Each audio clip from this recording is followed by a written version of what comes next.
Bienvenidos a la sección de preguntas y respuestas, un espacio donde durante una hora completa estaremos respondiendo a todas las inquietudes que tenga la audiencia. Así que, con mucho gusto, dice David Acosta, ¿qué postura tienes con respecto a la cena del Señor? ¿Es solo un símbolo? Sí, David Acosta, yo siento que tú tienes como mucha diatriba con los católicos que me está haciendo esa pregunta. Pero sí, la cena del Señor es un simbolismo que anuncia, por ejemplo, que ejemplifica lo que es el sacrificio de Cristo. No la transubstanciación de que cuando tú te comes la galletica o el pedazo de pan, lo que den allá, pues nunca he ido, ciertamente, que tú te estás comiendo literalmente la carne de Cristo, o sea, que Él se transforma. Óyeme, eso es una locura que escapa a toda imaginación. O sea, eso no hay forma posible de tú demostrar eso. No hay forma. O sea, que en la boca se transforma. O sea, solamente de pensarlo, eso raya en la locura. Mira, David Acosta, hay que tener cuenta, porque los reformados, o sea, Lutero, Calvino y demás, eran católicos. Yo no sé si es que la gente cree como que Lutero era de una denominación diferente y Calvino también. Ellos eran católicos que protestaron, ¿entiendes? Y que no estaban de acuerdo con eso de la indulgencia y que predicaron la justificación por la fe. Pero ellos eran católicos. Después de ello es que empieza a surgir un movimiento que ya es más, por ejemplo, más alejado del cristianismo, más alejado del catolicismo y más afín a las escrituras. Pero lo que se adhieren siempre a las tradiciones, como por ejemplo, tú me dices a mí un presbiteriano, tú me dices a mí, por ejemplo, un anglicano, ellos mayoritariamente, como siguen a los luteranos también, como siguen postura de Calvino, de Lutero, arrastran también muchas cosas del catolicismo que ellos simplemente, que ni Lutero ni Calvino, estudiaron, ¿me entiendes? O sea, tenemos que dejar de idolatrar a los reformadores, ¿entiendes? No lo podemos idolatrar. Ellos hicieron su trabajo en su tiempo, gracias a Dios, hablaron de la justificación por la fe, que de eso fue lo que hablaron, la justificación por la fe, pero ellos no estudiaron toda la Biblia y reformaron toda la doctrina del cristianismo. Justificación por la fe. Punto. Sí, porque es que los luteranos lo que se adhieren a lo que dijo Lutero, pero Lutero es católico. Al final ellos son unos católicos que creen en la justificación por la fe, en la sola escritura, solo Cristo, solo gracia, solo a Dios la gloria y así. Pero al final son católicos. Exactamente, ellos iniciaron el movimiento. Ya hoy en día sí hay, y no tanto en ellos, sino ya como hay muchas ramas del cristianismo, hoy en día ya está más separada la postura y se puede discernir entre una y otra. Pero incluso Lutero, Calvino estaba a favor del bautismo de infante y dice que la Biblia lo enseña en ese libro que está ahí es. Entonces imagínate, porque él lo diga eso, porque tiene arrastre católico, o sea, yo tengo que aceptarlo y darlo por bueno y válido. Puede ser quien él quiera, lo que él vaya a decir, tiene que decírmelo por las escrituras. El problema, mi hermano, es que no hay evidencia de eso. O sea, la cena del Señor, cuando tú te la estudias, en 1 Corintios 11, tú no dice eso, que está presente en el cuerpo, ni presente en espíritu, o sea, nada de eso. Eso es simplemente un simbolismo, es igual que la Pascua. Entonces, ¿por qué, por ejemplo,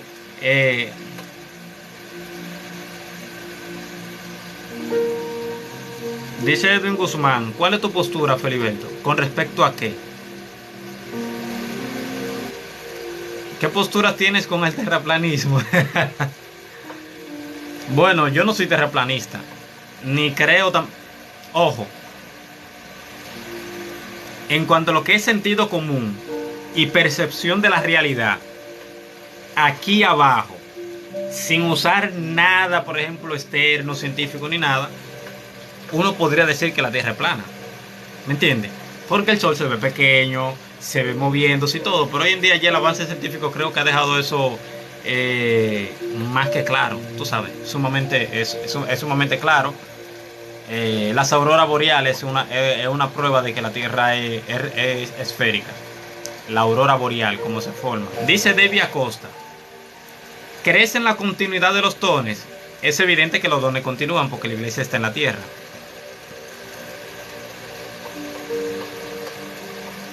Por ejemplo, mira, los dones hoy en día están vigentes, porque hoy en día hay, por ejemplo, personas que tienen el don de fe. Hoy en día, por ejemplo, ¿cuántos dones son que hay? Como 20 y pico, ¿verdad? Que aparecen en Romanos, aparecen en 1 Corintios 12 también. Hoy en día los dones están vigentes. Ahora, ¿cuáles dones? ¿Absolutamente todos o algunos? Yo, personalmente, modesta y aparte, y me disculpan muchas personas de las que escuchan, yo creo que no todos los dones están vigentes. Yo creo, por ejemplo, que el don de profecía, de que hoy en día hay un profeta que te habla una revelación nueva, no creo que sea posible a la luz de lo que dice la Biblia. No creo que haya apóstoles hoy, que el apostolado es un don, dice 1 Corintios 12, en la última parte de abajo. No creo también que al día de hoy las lenguas de la Biblia, no el chabababa, eso yo se lo respeto al que quiera, pero yo entiendo que eso no está en la Biblia tampoco. Yo entiendo que el don de lenguas de la Biblia, específicamente, no está vigente al día de hoy por la función que tenía. Si hay algún problemita,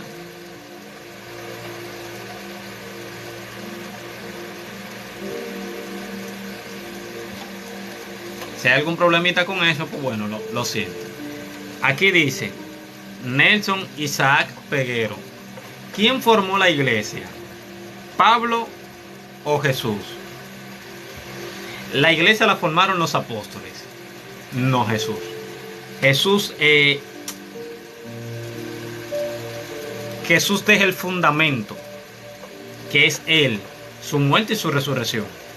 Y dijo que sobre esta roca, o sea, sobre la declaración de que Él era el Mesías, el Hijo del Dios viviente, Él iba a edificar la iglesia y que la puerta del Hades no prevalecerán contra ella. Cuando Él dijo eso, no había iglesia. Cuando Él estaba en la cruz, no había iglesia. La iglesia comienza ya en Hechos 2, cuando viene el día de Pentecostés, que se derrama el Espíritu Santo y los 3.000 personas se convierten.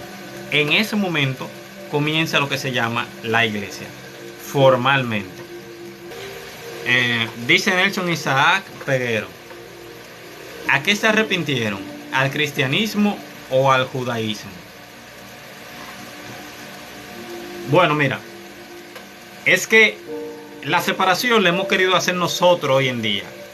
Pero ciertamente, cuando tú te lees las escrituras, el cristianismo bíblico, sáquense idea preconcebida, el cristianismo bíblico es una continuidad del pacto del judaísmo, es lo mismo. O por lo menos la Biblia no lo distingue, no lo pone como que son dos cosas en paralelo. Era la continuidad. Lo que pasa es que hubieron muchas personas que no creyeron en Cristo como el Mesías, y entonces ya hoy en día se le llama judaísmo per se a las personas que no aceptan, por ejemplo, que Jesús es el Mesías. Y a los que lo aceptan, que son judíos, se le llama judío mesiánico. O sea, fíjate hasta qué nivel ha llegado la separación. Pero los que se convirtieron en el día de Pentecostés eran judíos que aceptaron que Jesucristo era la continuidad del pacto y las profecías que Dios le había dado a los profetas del Antiguo Testamento. Eso es totalmente evidente. A los primeros cristianos también se les enseñó el Antiguo Testamento. Y de ahí, de las explicaciones del Antiguo, es que nace el Nuevo Testamento con nuevas profecías también que se van a incluir. Pero es una continuación. Gilberto Pérez me escribe, es el mismo judaísmo, solo que se cambiaron los términos porque ya el Cristo había llegado. No hay que decir más nada.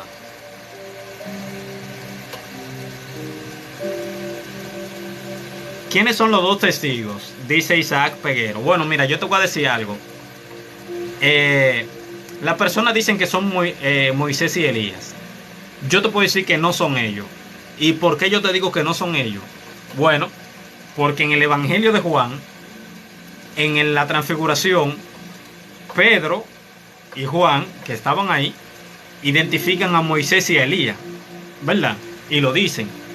Quiere que le hagamos como una enramada a Moisés y Elías. Y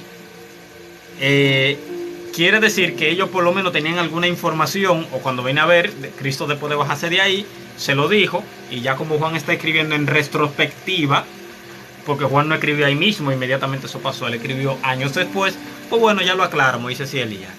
Pero, si fuesen esos dos mismos personajes, lo que él vio en Apocalipsis, lo hubiese escrito porque lo conoce.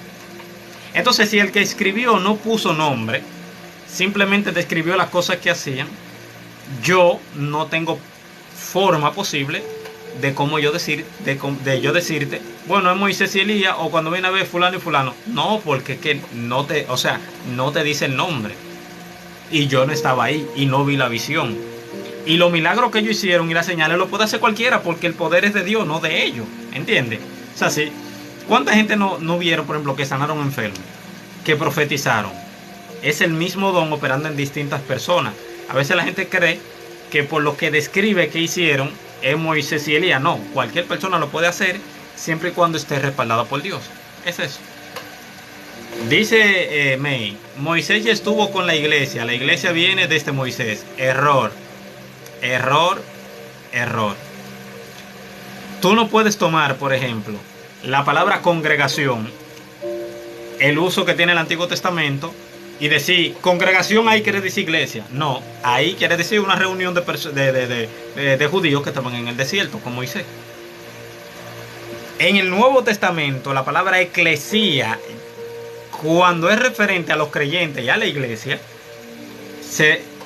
a los creyentes, a los cristianos, se le traduce como iglesia. En otras partes de Hechos también, aparece la palabra eclesía, pero como no es para los cristianos, sino que estaban hablando como en Éfeso, creo, si mal no recuerdo, dice congregación, se congregó una multitud. Ahí está la palabra eclesía, pero no lo traduce iglesia, porque no es el significado que quiere dar. Entonces no se vayan por esa línea, porque eso es lo que trae muchísimos errores. La iglesia no estaba fundada en ese tiempo, todavía, porque por algo, Omey, tú tienes que tener más información que Jesús, porque Jesús dijo, yo también te digo que tú eres Pedro, y sobre esta roca edificaré, no ya edifiqué, he edificado, no, edificaré, tiempo futuro, mi iglesia. Quiere decir que su iglesia, quizá la tuya sí, pero la de él dijo que la va a edificar, no es que la ha edificado, ni que la edificará antes, no, la edificaré, tiempo futuro, entonces no puede ser pasado. Exactamente de David Acosta, él dice edificaré mi iglesia. No edifiqué, no Moisés edificó. Moisés no tenía iglesia. La iglesia tiene la iglesia, el fundamento de ella son los apóstoles y el profeta, y en el Antiguo Testamento no estaban los apóstoles. Dice, apóstoles y profeta constituyen el fundamento de la iglesia, siendo la principal piedra del ángulo Jesucristo mismo. Entonces, la iglesia no estaba en el Antiguo Testamento. Dice JJ, ¿a qué te dedicas? Bueno, mira, yo trabajo hotelería, restaurante, para que me entiendan mejor. Y esa es mi vida, o sea, yo vengo del restaurante, me pongo a estudiar, estudio ciencia, teología, y entonces luego yo preparo guiones para hacer videos. Tengo un tiempito que no hago videos, pero es a lo que me dedico, como estudiar, hacer estudios, y luego grabarlo y trabajar. Son mi dedicación. Lo que hacen el mal, ¿están predestinados a hacerlo? No, porque el que lo predestina, entonces el que predestina es Dios, y si Dios predestina para mal, entonces Dios es el autor del mal, y por ende, por consiguiente, Dios es malo. Entonces no es posible. ¿Cómo abordarías el tema de la predestinación? Me pregunta David Acosta. Es una buena pregunta, hermano. Excelente. Yo creo en la predestinación. O sea, yo creo que las personas han sido salvas desde antes de la fundación del mundo. Las personas se confunden porque creen que es que Dios tiene favoritismo, pero eso realmente no es así. Por ejemplo, el mundo entero está bajo el maligno, dice las Escrituras. El mundo entero está bajo pecado, por cuanto todo pecado están todos destituidos de la gloria de Dios. No hay quien haga lo bueno, no hay ni siquiera uno, no hay quien busque a Dios, dice Romanos 3. Como está escrito, no hay justo ni aun uno. No hay quien entienda, no hay quien busque a Dios. Todos se desviaron a una se hicieron inútiles, no hay quien haga lo bueno, no hay ni siquiera uno. O sea, no hay nadie que haga lo bueno. Entonces el mundo entero está bajo condenación. ¿Qué hace Dios entonces? Dios lo que está es salvando personas de la condenación del pecado. Entonces Dios selecciona a las personas que van a ser salvas. No porque tengan un mérito por encima del que se condena. No, sino por el puro afecto de su voluntad. La Biblia lo explica eso. Yo se lo voy a leer para que eso no tenemos ni que discutirlo. Yo se lo voy a leer simple. Efesios 1. Se lo voy a leer, usted lo lee y luego usted me dice si enseña eso o si no, o si yo estoy malinterpretando o si Pablo no sabía. Vamos aquí. Dice Efesios capítulo 1, sin interpretaciones, la Biblia, sin interpretaciones. Dice: bendito sea el Dios y Padre de nuestro Señor Jesucristo, que nos bendijo con toda bendición espiritual en los lugares celestiales en Cristo, según nos escogió en Él antes de la fundación del mundo, para que fuésemos santos y sin manchas delante de Él. En amor, habiéndonos predestinados para ser adoptados hijos suyos por medio de Jesucristo, según el puro afecto de su voluntad, lo que yo le dije ahorita, ¿verdad? Dice, para alabanza de la gloria de su gracia, con la cual nos hizo aceptos en el amado, en quien tenemos redención por su sangre, el perdón de pecados según la riqueza de su gracia, que nos hizo sobreabundar para con nosotros, dándonos a conocer el misterio de su voluntad según su beneplácito, el cual se había propuesto en sí mismo de reunir todas las cosas en Cristo en la dispensación del cumplimiento de los tiempos, así las que están en los cielos como las que están en la tierra. En él asimismo tuvimos herencia, habiendo sido predestinados conforme al propósito del que hace todas las cosas según el designio de su voluntad, a fin de que seamos para alabanza de su gloria, nosotros los que primeramente esperábamos en Cristo. En él también vosotros, habiendo oído el evangelio, la palabra de verdad, el evangelio de vuestra salvación, y habiendo creído en él, fuiste sellado con el Espíritu Santo de la promesa, que es la arra de la herencia hasta la redención de la posesión adquirida para alabanza de su gloria. Ahí yo leí 11 versículos, los cuales continuamente están hablando de predestinado según el beneplácito de su voluntad, predestinado para alabanza de su gloria, predestinado, escogido y etcétera. Yo creo que eso está sumamente claro, no hay que meterse en muchos aspectos, yo lo veo claro. ¿Por qué se crea la luz y la oscuridad noche 2 veces en el Génesis? No se crea la luz 2 veces, o por lo menos yo no lo he leído. ¿Dónde? Muéstrame por ejemplo el versículo donde en una lo crea y luego en otra tú me dices, mira, aquí también lo crea, y entonces podemos discutir eso. Pero Ciro no era un tipo santo y él lo llamó su ungido, y Nabucodonosor era su siervo también. Lo que pasa es que, mi hermano, ahí es donde la teología colapsa, porque las personas tienen una idea de Dios como que Dios es un ente religioso, y es un tipo con el cerebro del tamaño de nosotros, que nosotros tenemos un cerebro cuadrado. Señores, Dios es el Dios de todo el universo, de todo. Nada sucede, mírenme, nada sucede que esté por encima de Dios, ni que esté independiente de Dios, que Dios no pueda, si quiere, si es el beneplácito de su voluntad, evitarlo. Nada. Y todo en últimas sirve al propósito de Dios. Ya sea, mírenme, ya sea el que comete injusticia como el que comete la justicia. Todo sirve al propósito último de Dios. No estoy diciendo que Dios esté en la injusticia siendo que esa persona haga injusticia, pero aún esa injusticia que esa persona comete sirve a los propósitos de Dios y a lo que Él había decretado en su palabra. Eduardo pregunta, ¿Dios se la selecciona? O sea, ¿crees que ya escogió Dios a todos? Bueno, escúchame, eso lo dice Pablo en Efesios, eso no lo digo yo. Porque yo no. O sea, a mí Dios nunca me ha aparecido directamente y me ha dicho, mira, yo escojo a la persona. Ahora, la Biblia, eso es lo que enseña. Abraham, sal de tu tierra y de tu parentela. No dice la Biblia que Abraham estaba buscando a Dios. Dios buscó a Abraham y le dijo, sal. La Biblia dice que Noé halló gracia ante los ojos de Jehová. Noé halló gracia, o sea, un favor que no merecía. La Biblia no dice que no era bueno y Dios por eso le cogió. ¿Usarías Romanos 9 para explicar la predestinación? No. Solamente en la parte de Jacob y Esaú. Pero luego de ahí, no. Porque ese es un tratado más de la soberanía de Dios en la salvación de Israel. Y de cómo operó la salvación en Israel. Eso es lo que enseña el capítulo 9, 10 y 11. Pero en sí, no es tanto un tratado, ¿cómo te digo? Porque se puede utilizar, ¿tú me entiendes? Pero hay ciertos matices que son un poquito más delicados que se debería como tratar aparte.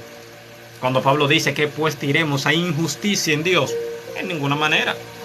Porque Moisés dice, tendré misericordia del que yo tenga misericordia y me compadeceré del que yo me compadezca. Así que no depende ni del que quiere ni del que corre, sino de Dios que tiene misericordia.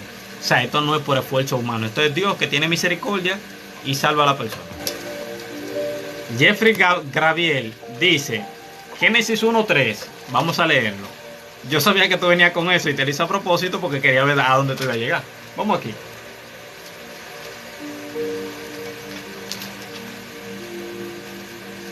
Dice, y dijo Dios, sea la luz, y fue la luz. La palabra sea ahí, si tú no lo sabes, no es, por ejemplo, la misma palabra del versículo 14. Fíjate. Y dijo Dios, sea la luz. Y aquí dice, luego dijo Dios, haya lumbreras. No son las mismas palabras. En Génesis hay 3 verbos distintos que deben ayudarte para tú entender correctamente el capítulo. Son bara, que es la palabra creó Dios, que es sin material preexistente, que Dios crea con su poder de la nada y trae a la existencia. La palabra sea es la palabra allá. No es la palabra bara. Dios no está creando la luz. Esa palabra allá lo que está manifestando es que sea visible, que se haga manifiesto, o sea, que se muestre. Y la palabra ahí, haya, es la palabra, creo que, no, seas, vamos a ver, te voy a decir ahora.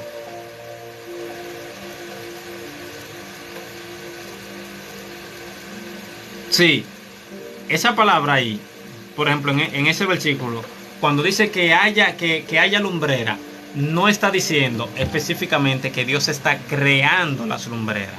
Dios le está dando el propósito terrenal para la cual, por ejemplo, está establecida ahí. Vamos sencillo, no tenemos que enredarnos con esto. Vamos sencillo. Génesis, yo le he explicado muchas veces eso. Yo tengo videos completos de Génesis explico.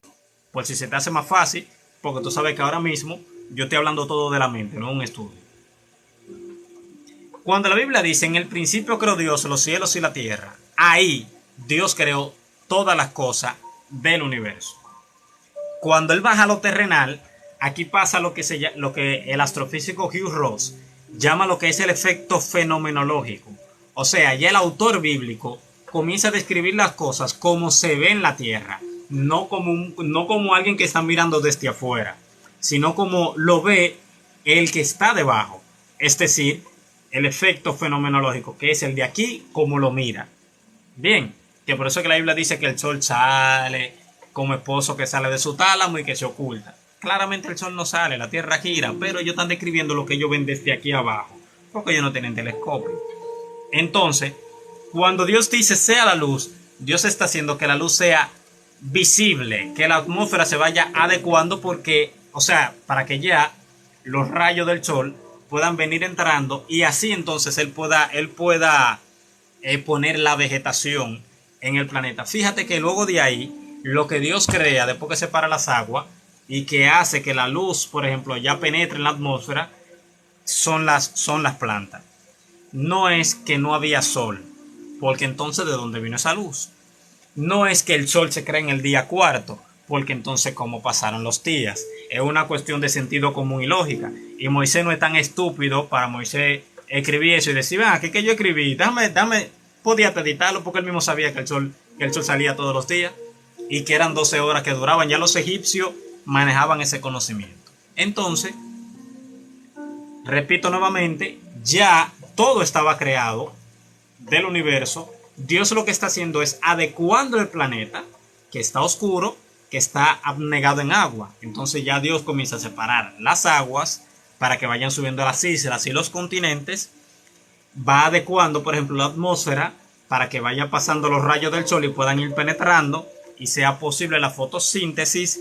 Y ya luego entonces, en el versículo 14, Dios le da la cláusula de propósito, que es lo que ayuda a que el hombre pueda organizarse y poder llevar los ritos que Dios le había establecido, como guardar el séptimo día. Y también para que puedan organizarse en cuanto a las fiestas que Dios también iba a ordenar más adelante. Dice Marcos King, ¿qué indicio da la Biblia de la vejez de la Tierra? O sea, sin ver a la ciencia, ninguno.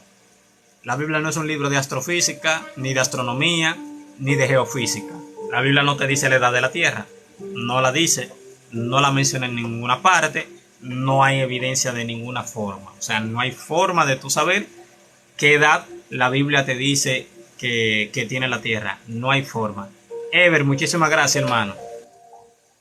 Dice Leonardo Morales, ¿qué opinas sobre la Navidad y las fiestas mundanas? O sea, cuando tú pones mundanas, tú la estás poniendo ya como pecaminosa en sí. Si es pecaminosa, no la celebro. So, por default. Entonces ahora tú me pones, ¿es bíblico celebrarla? No tiene sentido, porque ya tú le pusiste mundana. Y mundano bíblicamente es pecado. Y si es pecado, bíblicamente no se puede celebrar. Y si tú llamas la Navidad mundana y las fiestas mundanas, que no sé cuáles son las fiestas mundanas a las cuales tú te refieres, pues bueno, no es bíblico, si a eso te refieres. Ahora, si tú lo que me estás diciendo es la Navidad, o sea, ¿qué pasa si yo la celebro? Nada. ¿Jesús nació el 25 de diciembre? No. ¿El 24 de diciembre fue que se celebró la Pascua? No. ¿Ya? O sea, no hay que complicarse. No. Eso se estableció luego con el tiempo y así, siguiéndose una tradición. La Biblia no lo dice, qué día nació Jesús, ni qué día murió, ni nada por el estilo. Dice Marcos King, fueron 7 días de 24 horas. Yo creo, porque tú me escribes mucho también tú me escribes mucho por Instagram. Ya yo he respondido esa pregunta, porque tú me sigues en Instagram y ya esa pregunta me la preguntan a cada rato. No son de 24 horas. Feliberto, dame evidencia de por qué no son de 24 horas. Sencillo. Cuando tú sigues aquí, en Génesis 1 son 7 días, ¿verdad? En 6 días, ¿verdad que sí? Y tú sigues Génesis 2. Y dice, y luego dijo Dios, aquí. Fueron pues acabados los cielos y la tierra y todo el ejército de ellos. Y acabó Dios en el séptimo día la obra que hizo y reposó del día séptimo de toda la obra que hizo. Y bendijo Dios el día séptimo y lo santificó, porque en él reposó de toda la obra que había hecho en la creación. Escucha el siguiente versículo. estos son los orígenes de los cielos y la tierra cuando fueron creados el día que Jehová hizo los cielos y la tierra. El día. Y tú acabas de leer que fueron 7 días. Y aquí dice, estos son los orígenes de los cielos y la tierra cuando fueron creados el día. O sea que ese día equivale a los 7 anteriores, pues el autor no está usando día de 24 horas. Además de eso también, cuando dice que Dios llamó a la luz día y a la tiniebla llamó noche, es evidente que ese día, esa palabra día ahí, no es 24 horas, vendrían siendo 12. Que el mismo Jesús lo dice, no tiene el día 12 horas, porque es desde que sale el sol hasta que se oculta el sol. Entonces el autor bíblico nos está refiriendo a días de 24 horas. Ciertamente no. La palabra yom puede también traducirse como periodos de tiempo. No estoy diciendo que necesariamente el uso que esté dando ahí es ese, pero se puede tomar también desde esa perspectiva a la luz de lo que te mostré anteriormente. Yo tengo una explicación de Génesis 1, vayan a mi canal de YouTube y busquen la que dura 1 hora. Ahí ustedes pueden desplegar, lo pueden escuchar con todo el amor del mundo y la confianza. Abraham adoraba los dioses fenicios. Vamos aquí. El hombre es colaborador de su salvación. Colaborador de su salvación, ya tú sabes. Hasta me gustó esa frase. Vamos a buscar Génesis 31, 19.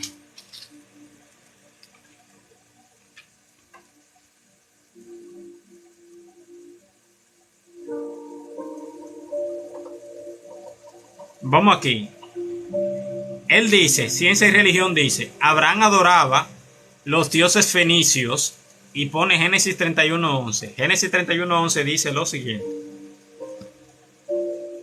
Pero Labán había ido a trasquilar sus ovejas y Raquel, no Sara, no es Abraham el que está ahí, es Jacob, dice, hurtó los ídolos de Abraham, de Jacob, de Isaac, no, de su padre. Labán adoraba a los dioses fenicios. Eso es lectura comprensiva sencilla. Y ella, como hija de Labán y criada con Labán, es evidente que adoraba los mismos dioses, porque ella todavía no había salido de ahí. Luego de ahí es que ellos salen. Y hay un problema, oye, me robaste los dioses, etc. Pero Jacob adoraba al Señor, no a los dioses fenicios. Pero claro, es evidente que anterior a conocer a Dios, ellos sí adoraban, Abraham específicamente, sí adoraba a otra deidad. Y eso la Biblia lo enseña en el libro de Josué, que dice que al otro lado del río adoraban a otros dioses. Y dice, el hombre es colaborador de su salvación. Santiago 2.20. Vamos a Santiago 2.20. Yo no le tengo miedo a la Biblia. Vamos a Santiago 2.20. Wow, está tarde, ya tengo 1 hora. Me voy ahí. Le voy a responder varias preguntas y me voy. Santiago 2.20 dice aquí. Mas quiere saber, hombre vano, que la fe sin obra es muerta. Ojo, él no está hablando de salvación ahí. Yo le voy a explicar de qué está hablando. Dice, ¿no fue justificado por las obras Abraham, nuestro padre, cuando ofreció a Isaac sobre el altar? Yo diría que sí. ¿No ves que la fe efectuó juntamente con sus obras? Que la fe se perfeccionó por sus obras. Y se cumplió la escritura que dice, Abraham creyó a Dios y le fue contado por justicia y fue llamado amigo de Dios. Abraham creyó a Dios. No obró para Dios y le fue contado por justicia. Creyó. Entonces esa fe lo llevó a hacer esa obra. Porque el creyente, para que usted me entienda, hermano, el creyente hace obras no para salvarse. Las obras muestran de que la persona es salva. Él hace obra de justicia porque es salvo. Él no hace obra de justicia para ser salvo. Es una diferencia abismal. Porque la Biblia enseña también en Hebreos 11, por la fe Abraham ofreció más excelente y te dice confesión, sacrificio y etcétera. Y también Pablo te lo dice en Romano, que fue por la fe.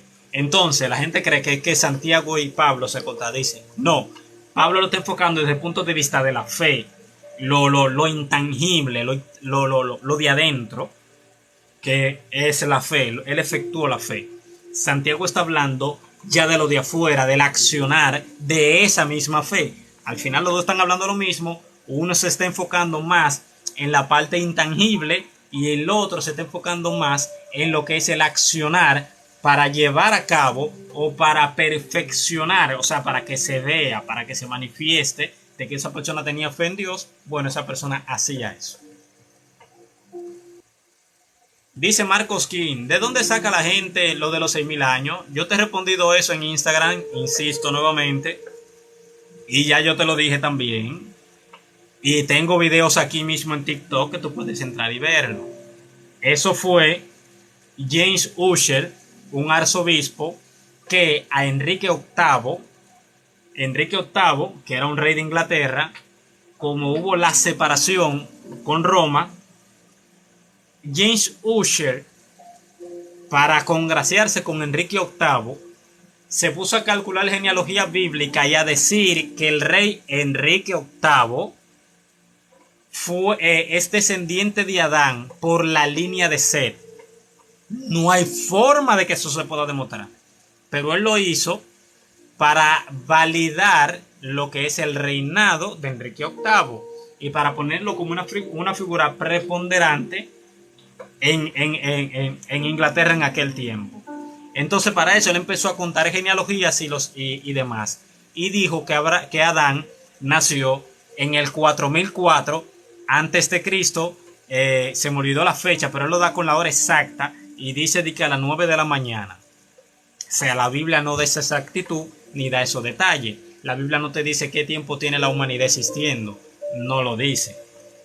Entonces, a través de ahí, cuando se calculó, entonces se dedujo de que, basado en lo que había dicho James Ussher, que no fue en base a la teología bíblica, sino para congraciarse con el rey Enrique VIII, entonces de ahí se dijo que la Tierra tiene 6.000 años, y la persona, al causar tanto impacto, esa precisión que él dio, que mostraba la evidencia bíblica y todo eso, las personas tomaron esa postura y se fue recorriendo, y mayoritariamente la gente hoy en día cree eso, pero eso no tiene evidencia bíblica.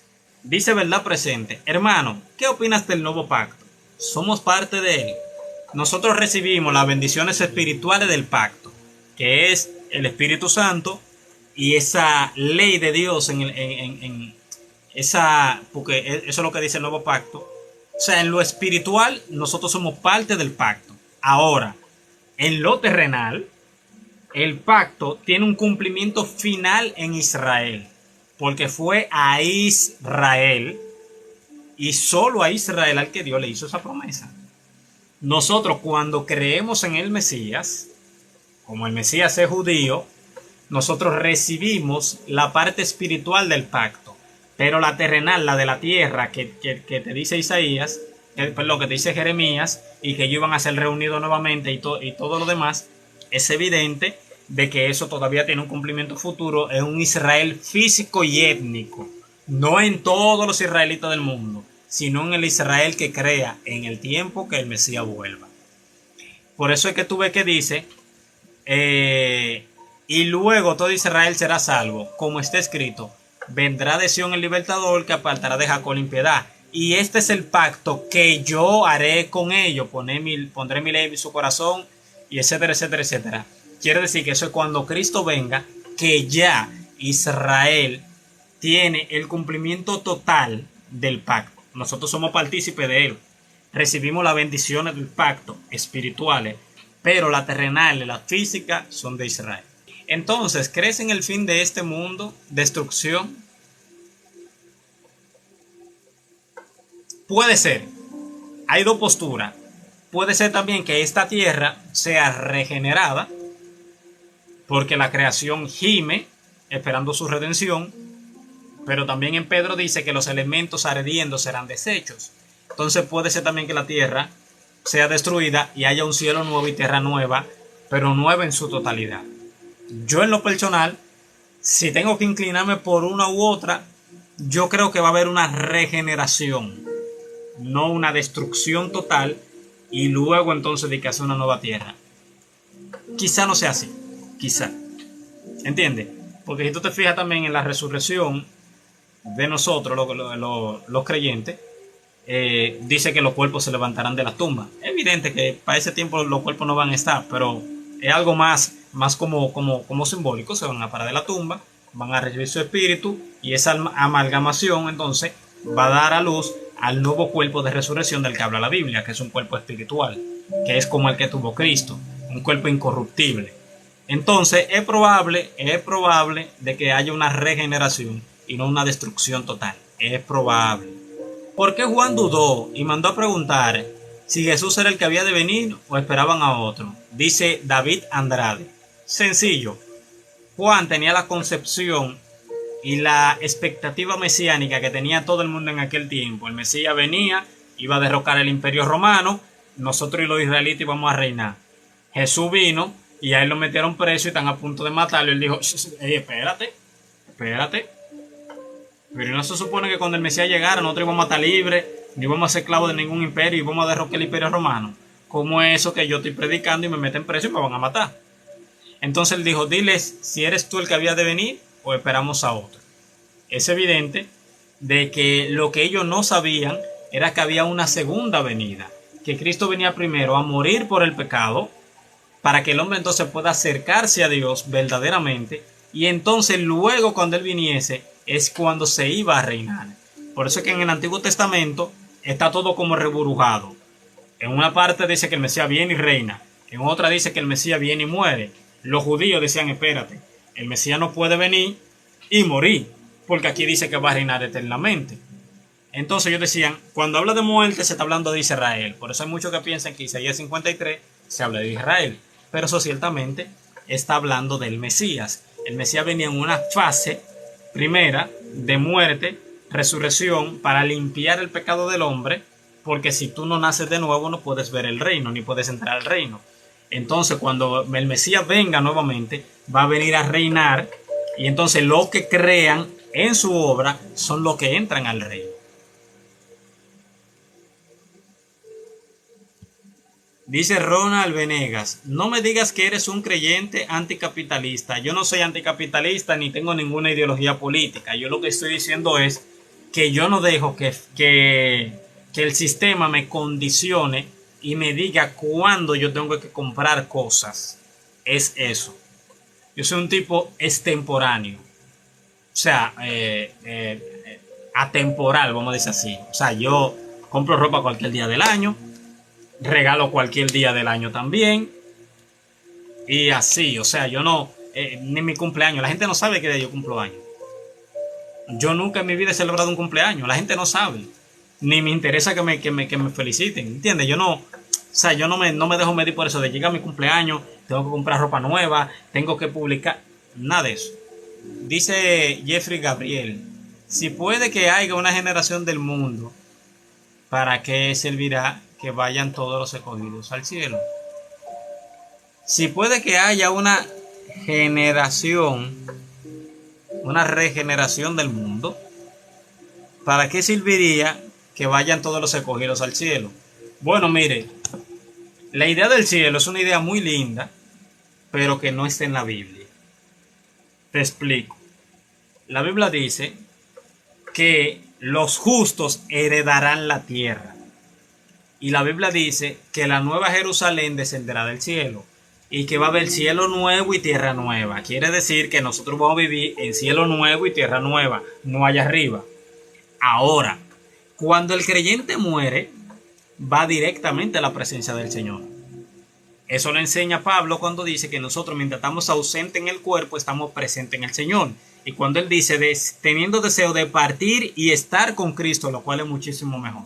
Es decir, en la etapa de preredención, antes de lo que es la resurrección corporal del cuerpo, el espíritu está con el Señor allá arriba.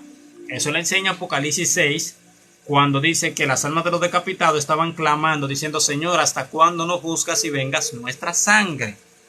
O sea, están conscientes todavía en el cielo, en una etapa de pre-redención.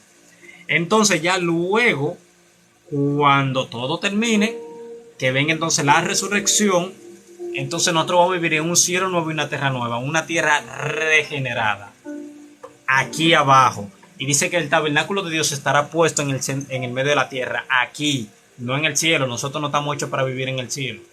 Nuestro espíritu vaya mientras sucede la resurrección. Dice Jason Castillo: ¿qué cosas haremos en el cielo? Nosotros no haremos nada, pues nosotros nos vamos para allá. El espíritu de nosotros está allá, esperando el momento de la resurrección.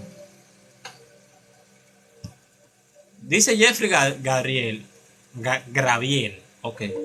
¿Eres bautista o conservador? Ni una ni la otra. Cristiano simplemente. Yo comencé en una iglesia pentecostal. Me pasé para la bautista. Luego me mudé. Y caí otra vez en una iglesia pentecostal. Y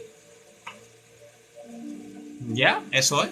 O sea, no soy pentecostal porque no hablo en lengua así, en lo que ellos le llaman lengua. Y no soy bautista porque no me estoy congregando en una iglesia bautista. Entonces, ni una ni otra. La tierra nueva, ¿cómo será? Esta misma tierra, pero sin pecado. Regenerada, simplemente. Como Dios quería que... bueno, no como Dios quería que fuese, sino como Dios estableció que fuese, que el hombre la corrompió y que luego volverá a ser nuevamente. En fin, pentecostal. Bueno, ya sabe. ¿No crees en el don de lengua? Espérate. En el don de lengua de la Biblia, sí creo. Ahora, en el Shama, no creo, porque ese no es el de la Biblia. El don de lengua que habla Pablo. Ajá, Pablo habla de idioma, de una capacitación idiomática para que la persona puedan hablar en otro idioma y así llevar el evangelio a otras regiones donde el evangelio no había llegado. Eso es lo que enseña la Biblia en Hechos 2. Y es también lo que enseña Pablo en 1 Corintios 14, que en 1 Corintios 14 lo que están haciendo es dándole un mal uso al don, porque ahí todos hablaban griego, que hacía un hombre dando una revelación de Dios en otro idioma. Por eso Pablo dice: tanta clase de idioma hay y ninguno carece de significado. Pero si yo ignoro el valor de las palabras, seré como el extranjero para el que habla, extranjero para el que habla, y el que habla será como extranjero para mí. ¿Por qué extranjero? Porque está hablando en otro idioma que no es el que yo hablo griego. Y si él me habla en lengua, yo le escucharé como un extranjero. ¿Por qué? Porque no es una lengua nativa mía. ¿Entiendes? Ese es el sentido. Eso es natural, claro, simple, llano. El que se complica porque quiere. ¿Y cómo detallas el suceso de la Torre de Babel, de la que habla Pablo? ¿Y cómo detallas el suceso de la Torre de Babel y lo que Pablo habla del don de lenguas? Bueno, mira, el suceso de la Torre de Babel fue una confusión como castigo, como juicio, que Dios estableció, no porque los hombres, que eso es lo que la gente no sabe, no es porque los hombres van a crear ninguna torre para llegar al cielo, sino porque Dios había dado una orden de que el hombre tenía que esparcirse por toda la tierra y poblar la tierra. Y cuando tú ves Génesis 11, ellos dicen: no, vamos a reunirnos, no nos vamos a esparcir y vamos a hacer una torre y hagámonos un nombre por si fuésemos esparcidos sobre la faz de la tierra. O sea, ellos están en contra de lo que Dios había establecido. No nos vamos a esparcir, vamos a hacer una torre y vamos a quedarnos aquí. Ellos iban a adorar a la diosa Astoret. Y la Torre de Babel hoy en día es lo que se le llaman los zigurats, que eran recordemos que Babel no era una torre solamente, era una ciudad que ellos iban a construir. Edifiquemos una ciudad y una torre cuya cúspide llega al cielo. Una ciudad y una torre. No una torre, una ciudad y una torre. O sea, dentro de la ciudad iba una torre. Ellos iban a hacer una ciudad, no fue que la hicieron. Ellos iban a hacer una torre, no fue que la hicieron. Ellos la comenzaron y no la terminaron. ¿Conoces algún comentario solo centrado en el Antiguo Testamento? Comentario bíblico histórico al Antiguo Testamento de Alfred Edelstein. 1500 páginas de doble columna. Muy bueno. Es judío él. Es el mejor comentario. Mira, Jeffrey Gabriel, esta es la última y me despido ya. Dice, pero Pablo dice que el don de lenguas habla misterios. ¿Por qué él dice eso si un idioma no es misterio?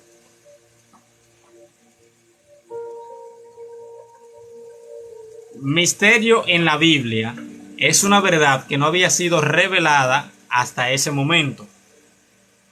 Por ejemplo, el arrebatamiento. He aquí os digo un misterio. No todos dormiremos, pero todos seremos transformados en un momento, en un abrir y cerrar de ojos a la final trompeta. ¿Por qué él dice aquí os digo un misterio? Señores, porque los judíos creían, la idea generalizada era que al final de la era, del tiempo, todo el mundo iba a revivir, uno para vida eterna y otro para confusión perpetua. Y Pablo dijo, hey, no, le voy a decir un misterio, o sea, una verdad que se me reveló ahora, que se me reveló en este tiempo.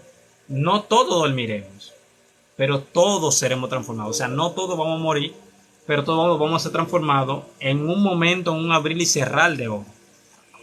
El arrebatamiento es un misterio porque no había sido revelado todavía. El hecho de que habían personas que iban a quedar vivas y iban a recibir un cuerpo de resurrección es un misterio también. No es que está hablando de que ellos están hablando cosas misteriosas, sino verdades que estaban ocultas hasta ese momento. ¿Es cierto que Lutero después odiaba a los judíos? Gran error. Yo no sé si lo odiaba, pero no quería saber de ellos. Pero que lo odiaba, no sé, porque no estuve dentro de ellos. De él, pero él no quería saber de los judíos. Señoras, aquí la sesión de preguntas y respuestas. Muchísimas gracias a todos.